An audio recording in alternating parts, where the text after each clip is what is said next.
Great.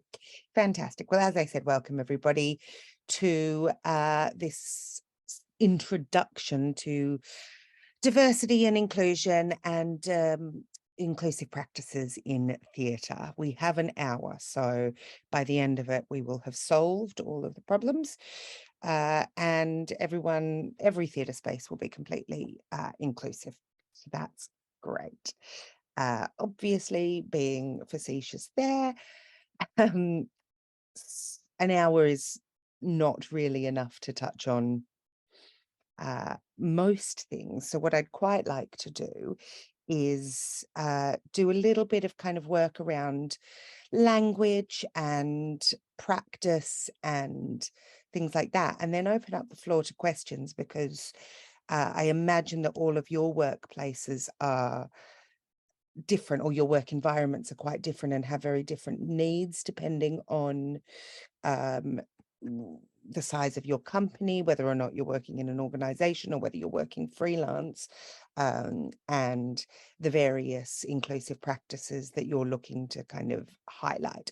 What this also isn't is a workshop around accessibility.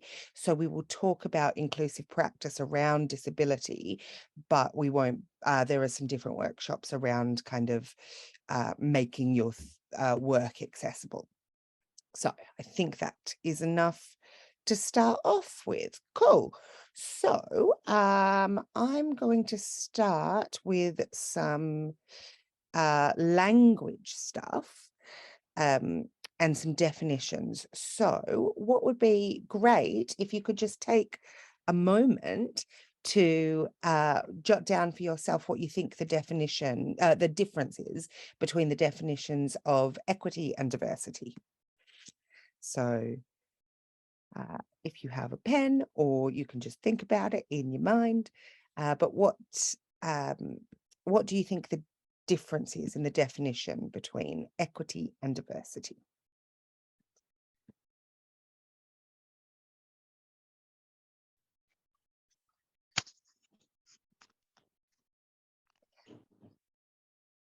Give you another 30 seconds or so.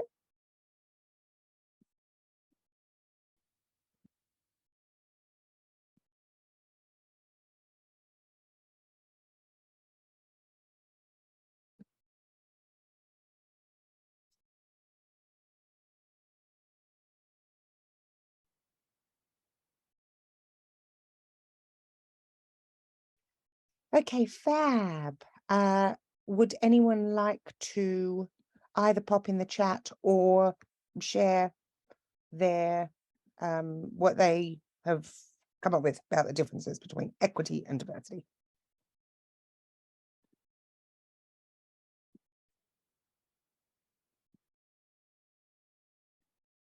Nope. I can start. Thanks, Uh, Adele. so my thoughts are, is equity kind of about giving equal experience, exposure and consideration to all perspectives, and maybe diversity is about um, having multiple experiences and not just prioritizing one, but not necessarily all experience. Yeah, nice. Anybody else?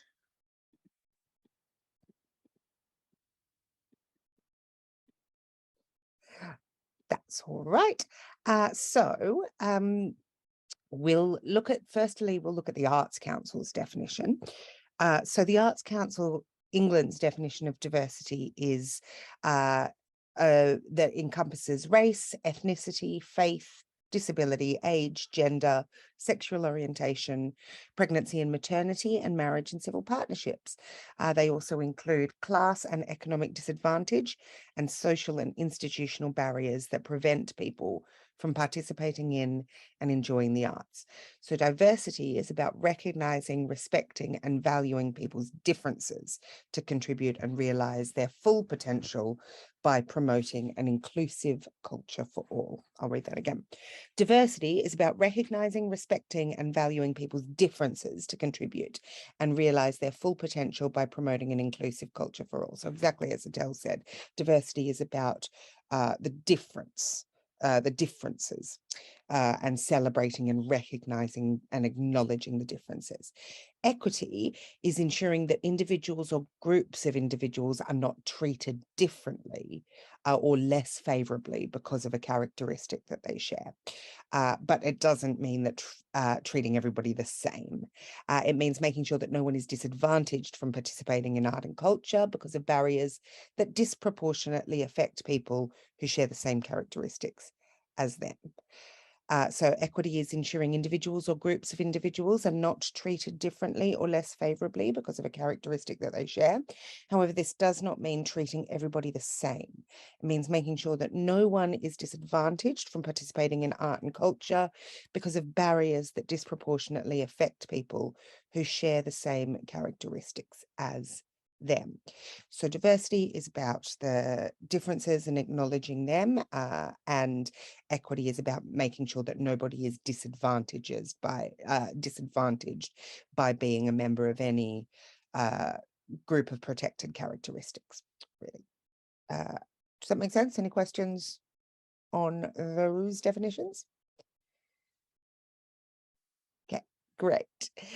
So SALT, which you might know, which is the Society of London Theatres, have published 10 principles for safe and inclusive workspaces.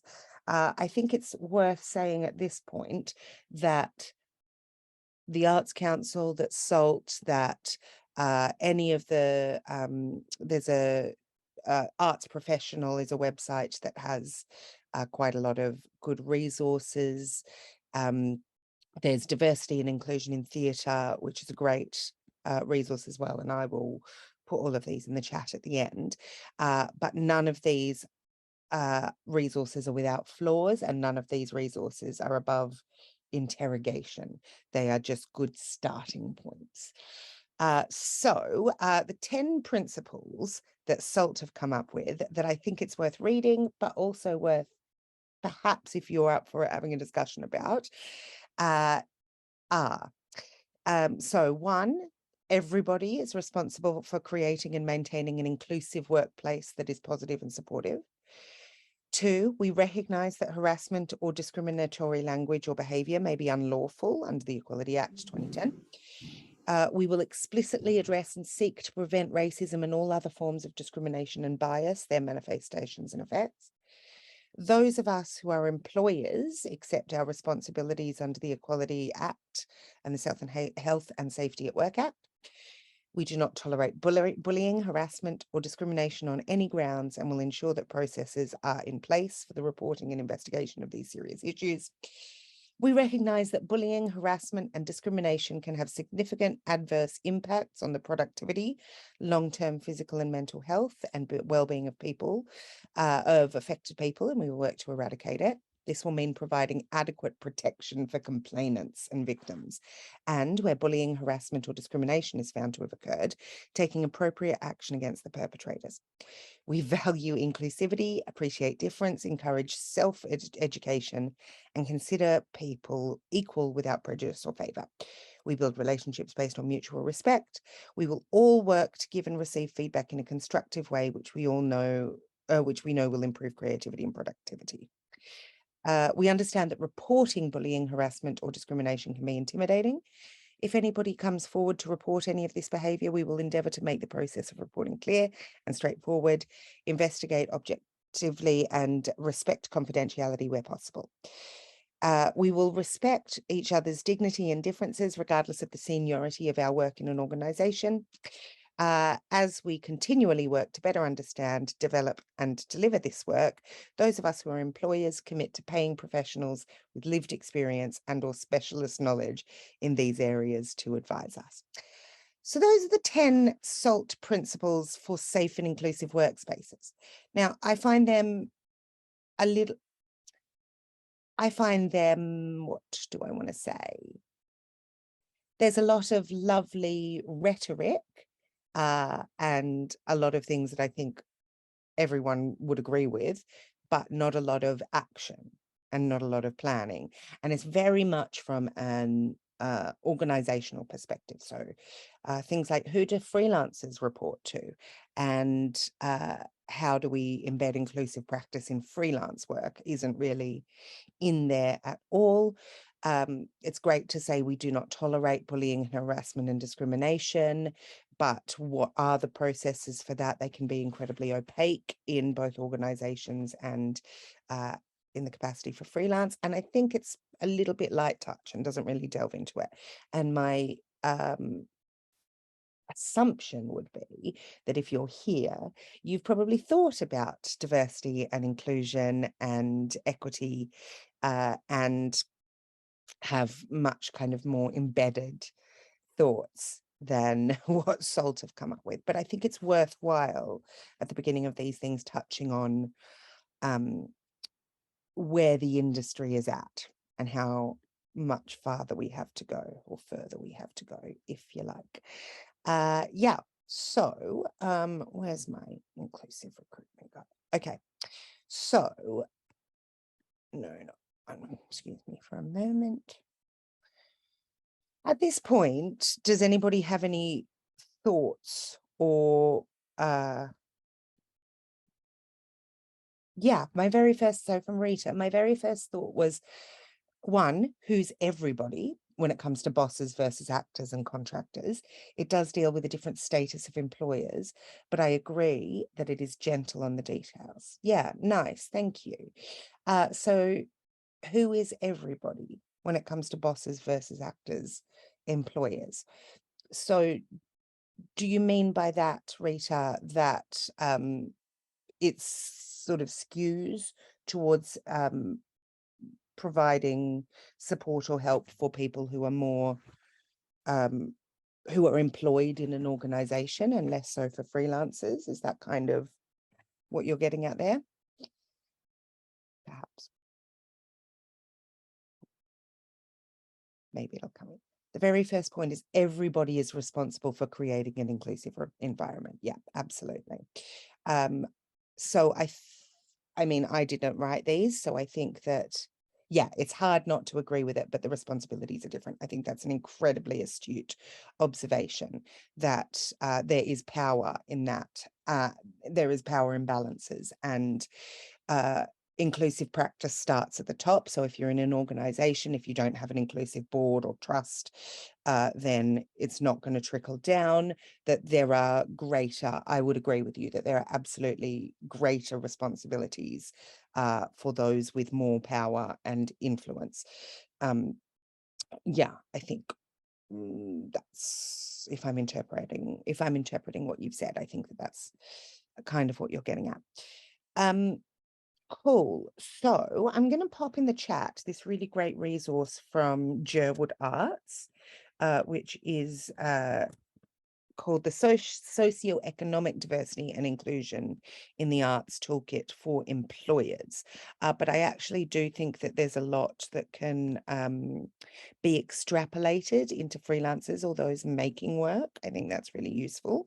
And I think what it does really well is it focuses on socioeconomic diversity and inclusion rather than necessarily any of the other protected characteristics, because it tends to be that those protected characteristics often create a socioeconomic disadvantage. So things like race or gender identity or disability or things like that, they can often really affect the um, socioeconomic aspects of the work. So that's in there. One thing that I think is really interesting is when you are working is measuring the socioeconomic background of the people that you are working with and for, in whatever light touch or heavy touch way that you want. If you are within an organization, then you can kind of make that slightly more stringent and structured. I think it is a useful tool in terms of monitoring where the disadvantages are, and particularly around freelancers and artists that are coming in. So the potential questions to ask around that is the type of school attended, aged 11 to 16. Were you eligible for free school meals? Parental experience of higher education, parental occupation when you were 14. And there is full guidance in that Jerwood um, resource around how to measure or monitor rather socioeconomic diversity. Um, it is very UK centric. So I know that at Vault Festival we have a lot of either international artists or artists who have immigrated to the UK. So some of those questions might be more difficult to answer. And there's another element around where we might find barriers to monitoring and therefore improving our uh, diversity and inclusive practice.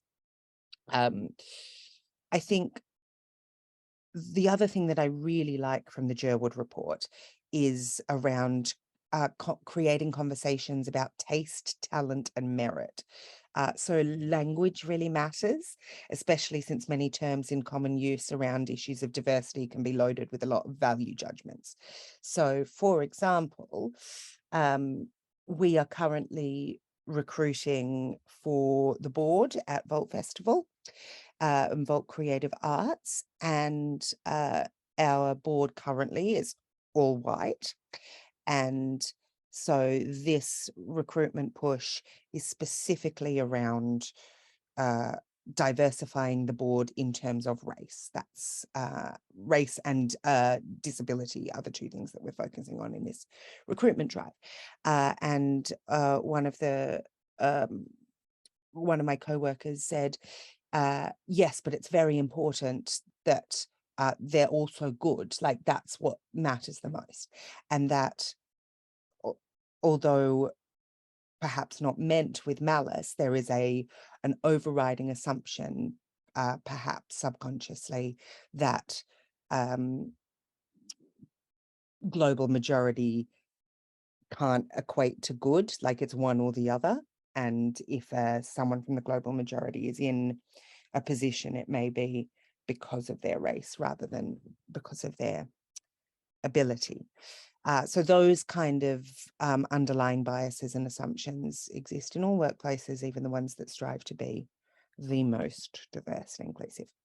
Um, so, uh, so I think, yeah, there's terms around taste and talent that is really interesting. So there's ambiguity on how we define and identify concepts like talent and merit, not to mention how we talk about diversity. And this lies at the heart of the many challenges relating to improving diversity and inclusion.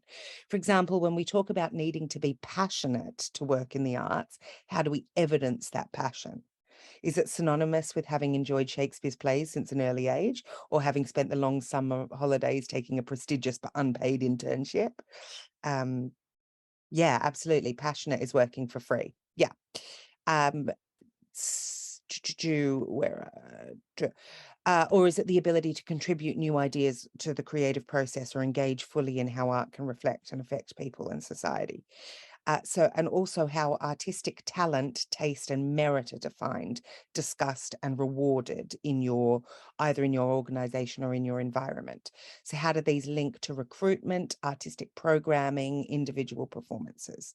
The way that we define a good actor, for example, is incredibly predicated on the last 130 years of Western training and Western ideology really embedded in kind of psychological and naturalistic training. But that can be incredibly discriminatory towards people whose types of performance maybe doesn't lie within that. So I think it's really interesting, maybe if you're auditioning for work, to think about how we define good acting or talent or taste or merit. Um, you may also want to, a good actor equals, Rita says, a good actor equals no life, no family. The show must go on. Will go on stage with a broken leg. Yeah, the show must go on, I think, is a really, really interesting one. I can see that you have feelings. Yeah, and I'm very grateful that you're expressing them. Thank you so much. The show must go on, I think, is a really toxic and really difficult ideology that always disadvantages the most precarious of us. I don't quite know how to solve that, given the again, precarious economic nature and what happens, what the fallout is from a show being cancelled.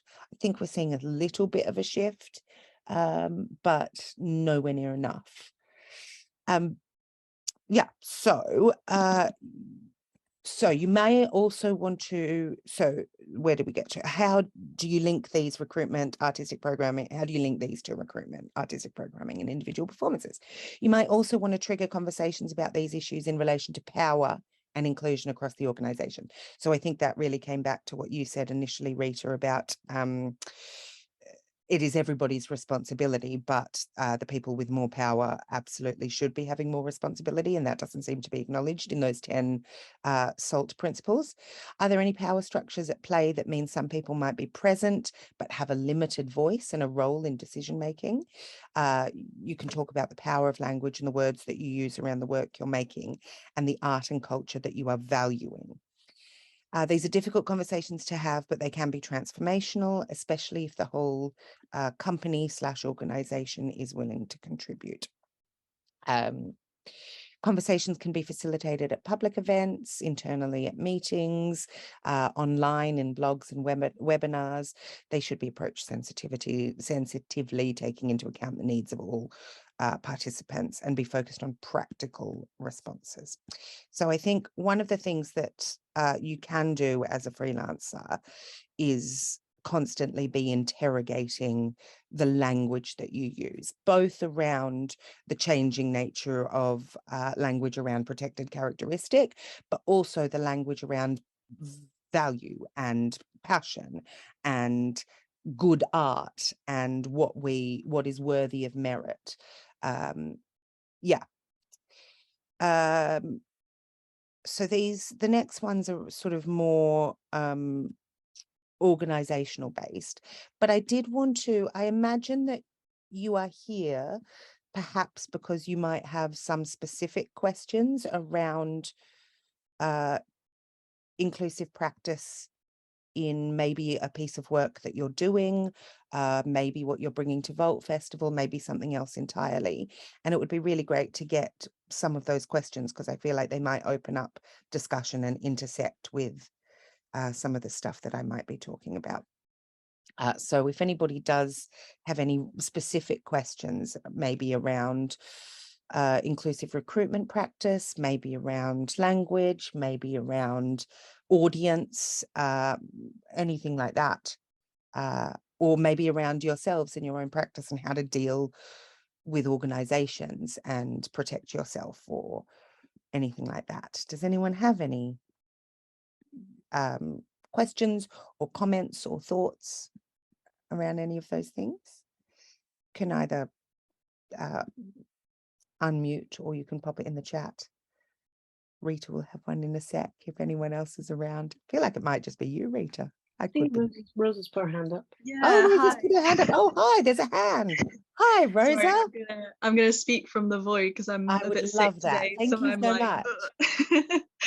ugh. Yeah, this is really, really interesting, like really helpful for us because basically we're quite a new theatre company and we're sort of like it's just been me and my sister really like doing shows for the last like couple of years, but Yeah, we're kind of looking into sort of getting some sort of company policies and like right. thinking about what kind of a company we sort of want to be going forward. And like a big sort of part of that is like being sort of creating an inclusive workplace for like Mhm. neurodiverse folk because like Yeah. we're a sort of neurodiverse led company, and we were having like quite an interesting conversation the other day about putting a policy in place that means in order to sort of be neurodiverse led, we obviously want the majority or at least 50% of people we work with um, identifying as neurodiverse. But then that kind of, yeah, I don't know, I'd be interested to know your thoughts on that kind of approach where you're focusing on sort of one protected characteristic, which inevitably might exclude sort of other people from working with you. And we sort of had some interesting conversations with people we're working with on the show, kind of, you know, asking them if they identified as neurodiverse. And obviously it's one of those things that like a lot of people do, but they don't necessarily have a official diagnosis. So it's quite interesting, Yeah. yeah, kind of having some of those conversations. And yeah, I'd just be interested to know your thoughts. Yeah, thank you. I think that's a really empathetic question. Um, I have lots of thoughts. I think that more and more, as you say, neurodiversity is being self-identified for lots of different reasons, mainly because people can't get any kind of diagnosis through a hugely underfunded NHS. But so what we did is split out on our application form for Vault Festival this year, learning disability led, learning difficulty led, and neurodiverse.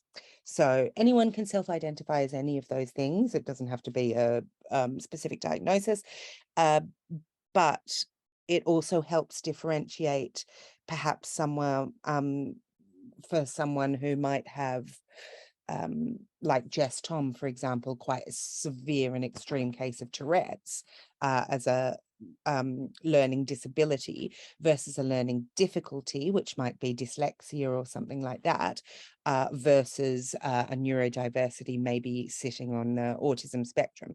Because while all of those things are going to hinder one's ability to operate in a neurotypical landscape, they require different levels of support, and some might require only a small level of support, and some might require quite stringent work. I think whenever you are inviting people into a space, so let's use your example of neurodiversity, it's incredibly important to not just to not just reach out in an attempt to diversify the space, but then not change any of the practice within it. So if you're looking to create a majority neurodiverse company, then your practice within that has to be welcoming for that, whether that be people with dyslexia printing scripts on coloured paper and having the ability to do that, whether that be check-ins throughout the day, whether that be whatever that is. And I'm not an expert on neurodiversity access. I think we actually do have a workshop at some point around neurodiversity access, but it might be that some people process things better written down. So it might be that you need to, if you're noting a rehearsal, you might not just be able to read it out, or you might have to read it a few times, or you might have to provide notes so that somebody can go away and process them. So the most, and this applies across all protected characteristics. I think the most difficult thing for anybody who might be global majority or queer or disabled or working class is walking into a space where they've been invited under the guise of diversity, but the space hasn't adjusted for them. We are also all only human. And so if the thing that you're focusing on in your group, in your particular company, is neurodiversity, then, I mean, there are plenty of neurodiverse working class people, neurodiverse global majority people, neurodiverse queer people. But as you say, it might be that your priority at the moment is working with neurodiverse people, and therefore other protected characteristics might not be as represented. And all you can do is just keep working to be better. That's it. I think that we also, both internally, are quite hard on ourselves about not being everything to everyone, but then also the fear of any backlash of like, well, they're all neurodiverse, but where are the Mauritian people or whatever?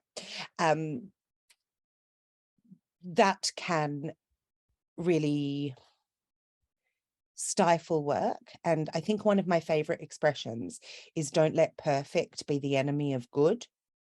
That if you can't get something perfect, doesn't mean that you shouldn't constantly be striving to be good, and to get better and better. I don't know if that really answered your question beyond, I think that it is, yeah, important to say making the space accessible for whatever group that you are working with. And if it's multiple groups, then all of those groups, but then also not being too hard on yourself. This is your first show where you're looking to work with other people. So this is your first step. And then next time there's another step and another step and another step. But it's much more important to do those steps well than to try to do too much too quickly. That's personally my Oh, thank you so much. That's so helpful. Yeah, it's sort of yeah, all like really interesting stuff to reflect on. Like, yeah. I think luckily we're sort of at the stage now where we're sort of such a tiny company. We can sort of have these conversations with everyone and, you know, like Yeah. ask about what they need and sort of have that conversation, which is exciting. But I had another question as well. I don't know, I feel free to like move on to someone else, No, but go ahead.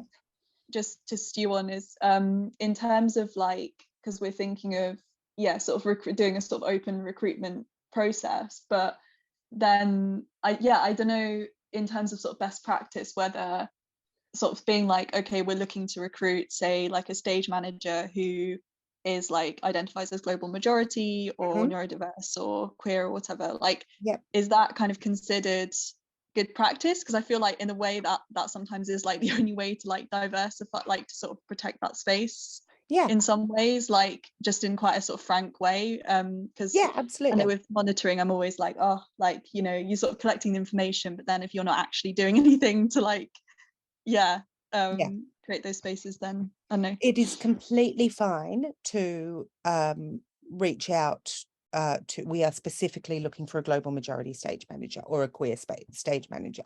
Once again, if you are bringing those people into a room where you are not where you don't share that characteristic with them, you have to ensure that they are welcome and protected. But it's absolutely fine to do that. It's also, I think the other thing that you said is, well, let me just go rewind what you said. Having those conversations. Yes, that's what I was going to say, is I think that we've sort of moved down a conversation of safe space or safer space. But we're just saying this is a safe space without action. So a lot of the time, with the best of intentions, we walk into spaces and people say, this is a safe space and you can talk about anything here, but we're not creating the environment where that is actually true. So I think if the most important thing, if you are working with, let's say, neurodiverse people, and you open up that conversation at the beginning about needs, is following through on what they've said they've needed. So if it is extra scripts or if it is notes to go home, time is short and money is short, and it might get to the end of a day and a director goes, I don't have time to write these notes, can you please just listen to them? That can really, really undermine that kind of work. So I think the small incremental steps but done really well is much more important. And then honesty about what you aren't able to offer is really important. Like if, for example, there's a couple of venues at satellite venues around Vault that are not wheelchair accessible, and it's shit and I hate it, but there's nothing that we can do about that for the moment. So it's really important to be honest about that and not to say, yeah, we're completely 100% accessible. And, oh, I'm sure we can work out a way, because it's going to blow up even more when we can't work out a way to do that. But steps done well, I think, and follow through on action. Okay, so Rita, I think someone else answered your question, but we can have a look. I have a question that came up recently. I applied for ACE funding, and if I get it, I will be hiring several arts practitioners. First one being a producer. But until I get a producer, I will be self-producing. I talked to teammates about putting an ad on arts jobs, and they suggested I should be pulling from our friend group because it will be easier. It is a diverse group, but I worry that I won't get the most diverse applications by only reaching for friends of friends. Also, I've previously hired from the friends group, and it wasn't the best hiring decision I've ever made. Having said that, self-producing is hard, and it will probably be just me reading applications and hiring. If I get lucky enough to be funded, I struggle with executive function, so there's a real difficulty there. So my advice around recruitment, organizationally, or if you're hiring people as a freelancer, is the more open, the better. The caveat to that is you have to understand your own time. So if you open up recruitment and then for whatever reason, whether it is your own time, whether it is protecting the amount of time that you work, whether it is neurodiversity, whether it is executive function, anything like that, you have to have the ability to properly read and process those applications. So my advice would be the most open that you can make your recruitment, the better. What that also means is not just whacking it up on arts jobs or doing a Twitter post and hashtagging VolConnects or whatever. It means doing some active reaching out to places where you want that ad to be seen, asking for, so you can post it on arts jobs and then ask maybe other theatre companies that you know who might be Black-led theatre companies or South Asian-led theatre companies or queer-led theatre companies or neurodiverse-led theatre companies. Could you please share this with your networks? And most people are pretty willing to do that. So there does, open recruitment also requires active recruitment and reaching out. So I think that Sophie from Haste said, can really recommend Disability Arts, who have a big usership that you could post your job on. That's one of the places you might want to look for applicants. That's excellent.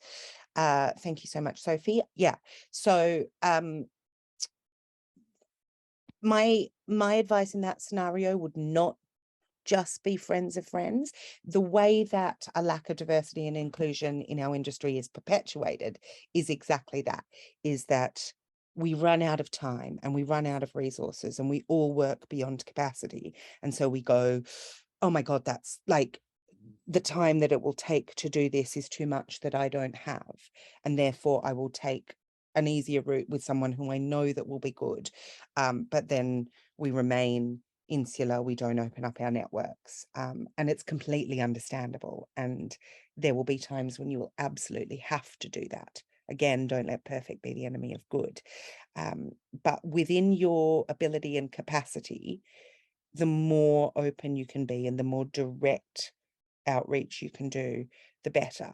And companies like Black-led Theatre Project or Tamasha Theatre or Talawa or New Earth or Grey Eye or, as Sophie says, Disability Arts or any of those are usually really willing to promote opportunities to their network, so long as they are broadly paid opportunities. But in this case, if it is that you also have to protect your mental health and your ability to get the work on. And so the longer, it seems to me from reading that, the longer that you have to self-produce while you recruit, the harder that's going to be. Another thing, and this makes it even more complicated, another thing about diverse recruitment practice is elongating the window that you're recruiting within. So if you leave it up for like 4 days, that isn't very accessible. So the longer you can leave it up within reason, I think 2 weeks is pretty decent. But yeah, the more kind of accessible you can make it in ways that don't cost you too much, the better. Yeah, okay. I hope that helped. Exactly my worry. I'm not trying to set myself up for burnout, but at the same time, I'm not happy within my values hiring without broadcasting. So maybe you can find a happy medium. Um, maybe if you set aside some of your time, if you leave it kind of up for a week, and you do, if you're looking specifically for a neurodiverse producer or a global majority producer or a disabled producer, whatever that is, hone in on those networks, set aside some time to do some outreach there. And also you can talk to us. So you can tweet with Volt Connects, and you can also talk to us. We've got sort of a little pool of stage one producers and things like, and freelance producers, and connecting with producers from Central, doing the producers course, and producers from Mount View, things like that. So if you need some help with that, marketing at voltfestival.com is usually a good place to go. Aya says, such helpful advice as a cabaret producer, usually working in a small cast with limited budget. We try to get as much diversity as possible, but it's impossible to get all groups represented in one show and still have the lineup flow of acts make sense. Yeah, it is really difficult. All you can do is your best at that point. And I think it is really scary. It is not to be a or I might get in trouble for this. It's going to be recorded. We'll see. Not to be a, oh my God, cancel culture person, but I think that it is quite scary. For example, if you put up a poster of your cast and they are all white, the possibility that it might get called out on social media is not it's not impossible. And it may be that they are white passing and in fact not white. It may be that that what you focused on is queer representation or disabled representation or working class representation. And obviously those things intersect with global majority things, and there's always more to be done. But I think we're so sort of paralyzed and scared about any kind of backlash at getting it wrong that we don't do anything at all. And that's shit. That's really shit. And I don't necessarily have an answer to that beyond just do what you can within your own capacity and within your own ability, and then make that work good and embedded, and that inclusive practice really solid and a good experience. And then the next time that you do it, you can add more and you can add more and you can add more. Yeah, do little but well, and then add on would be my advice. Someone else might give different advice. I don't know. Yeah. Are there any other questions, any specific questions about your work, where to go to hire people or to put call outs, anything else? Marketing, advertising, anything like that? So it looks like Adele said that that link didn't work. So in fact, rather than putting in the chat, maybe while I'm just talking for the last 10 minutes, maybe Adele, can you write down the attendees and I'll send an email to everyone with some resources rather than putting them in the chat. Is that all right? Do you reckon that'll work? I can do, but I don't have everyone's email address, just their names on Zoom. So possibly if you could pop your email in the chat or your show name. Perfect. Yeah. Or show name, because then we will have all your emails. Faisal, do you have a question?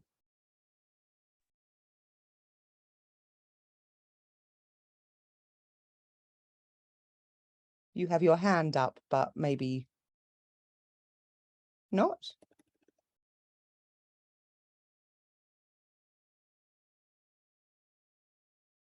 That's okay. No, sorry, Faisal, we can't hear you. I'm not sure what's going on there. Um, I'll answer Zoe's question while you sort that out, but like just keep talking and I'll let you know when I can hear you. Uh, Hi. oh, Sorry. there you are. Hello. Yeah, sorry. I think I just got a dodgy pair of earphones. Sorry about that. Oh, you're all right. So I wanted to ask in terms of access, Yeah. if we are thinking of being more accessible for the audience in terms Mhm. of providing subtitles or closed captioning. Yeah.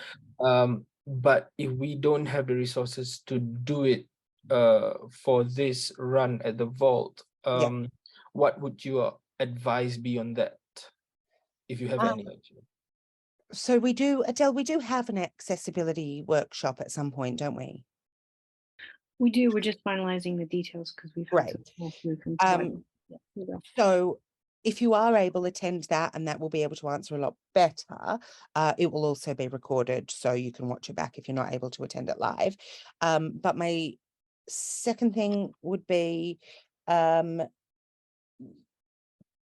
start with the access that you do have the resources for. So there's lots of access stuff that you can do around touch tours or around relaxed performance policy or latecomers policy or um, uh, things like that that don't cost as much as perhaps cert titles or BSL signing or whatever that is. And then the next, so yeah, so do what you can do within your resources. Then the next step would be putting in resource for in the next run in your budget, putting in resource for one of those things. Maybe it's a BSL interpreter, maybe it's cert titles, maybe it's audio description, whatever that is. And again, incrementally kind of work your way up. So that would be my advice. It's not great advice. Everybody wants to be more accessible, but accessibility costs a lot of money and nobody has any money. So it's really tough. But there are things that you can do for free that at least show that you're starting to think about this. And as you work further, then you can embed more. But I'm not an accessibility expert, so my big recommendation would be go to the accessibility workshop or watch the resource. Thank you. No worries. Our show has a focus on neurodivergence as a theme, and we're also wondering about how to market accessibly for this, and also things like relaxed performances, audio descriptions, touch tours at the vaults. Great. So again, Zoe, the accessibility workshop will be really good for you. If you can't make it in person, just watch the recording. But marketing accessibility, I think, is a really interesting one. And actually, Adele might be able to speak better on marketing accessibility than I. I could do, but I think it'd be better to point you in the way of resources. If you get in touch with our marketing team, they've got a lot of things that they can help with that. And also, again, the workshop would be the best place to go. But for marketing, they're a very helpful bunch. It's marketing@vaultfestival.com, and some of them are on our accessibility working group. So advise on that. The shows that are our website is e-reader accessible and I believe has audio plugin as well. So everything that is advertised on the Vault Festival website has access embedded in. Relaxed performances, we really encourage, if you can, all performances to be relaxed, one performance to be relaxed. We would strongly encourage at least one, but you can have all performances relaxed. Now, relaxed performances can mean lots and lots of different things. So it can be that the house lights stay on. It can be that people can come and go as they please. It can be that the sound effects never exceed 70 decibels. It can be no strobes or flashing lights or things like that. There's lots of different versions of relaxed performances, and you can choose to do as few or as many of those things as you want. Yes, and we are hugely encouraging of that. Touch tours you can absolutely do. You just will need to get in touch with production about that. Audio description is slightly trickier. That not trickier in terms of us being able to deliver it, but it's not something that we would be able to cover the cost of. So if that is in your budget to do audio description, or to have whatever the name of those earpieces are escapes me at the moment, then brilliant, and we will absolutely accommodate it. Yes, but I think marketing accessibility is a really good one. And there'll be some information in the artist resources pack, which you will have been sent, and also getting in touch with marketing at vaultfestival.com. We've got 4 more minutes. Does anybody have any other show specific questions? Anything that I can point you in the direction of? As I said, I'll send through the resources if you've popped your show or email in the chat.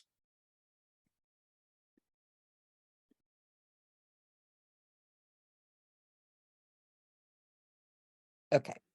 Hi, No. Beck. This is Hey, Tina. Tina. I have a question that might not be specific to this session. Maybe you can help.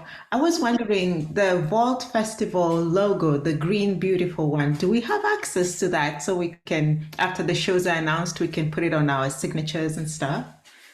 Because I looked in the resources and I only see other logos in just black and white and stuff. I'm not sure the answer to that one, but that would be another question for marketing at. Okay.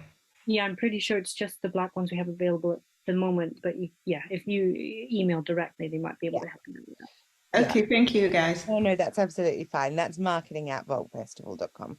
All right. Great.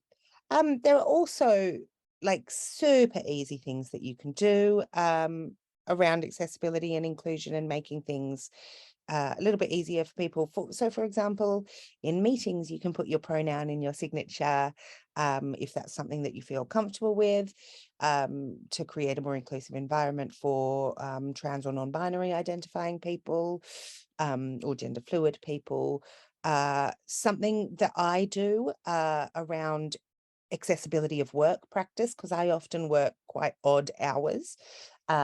So at the bottom of my email signature, it says that I might be sending you emails at strange hours. There's no obligation to reply to this outside of your own working hours. Anything that you can do, there's lots of kind of resources around that, and I've got something that in the resource that I'll send you, but lots of sort of smaller gestures, I suppose is the wrong word, but like things that you can do that don't cost you anything, that just provide a little bit more accessibility around working practice, around making people feel comfortable in the room, I think are always worth doing if they're things that you feel comfortable doing.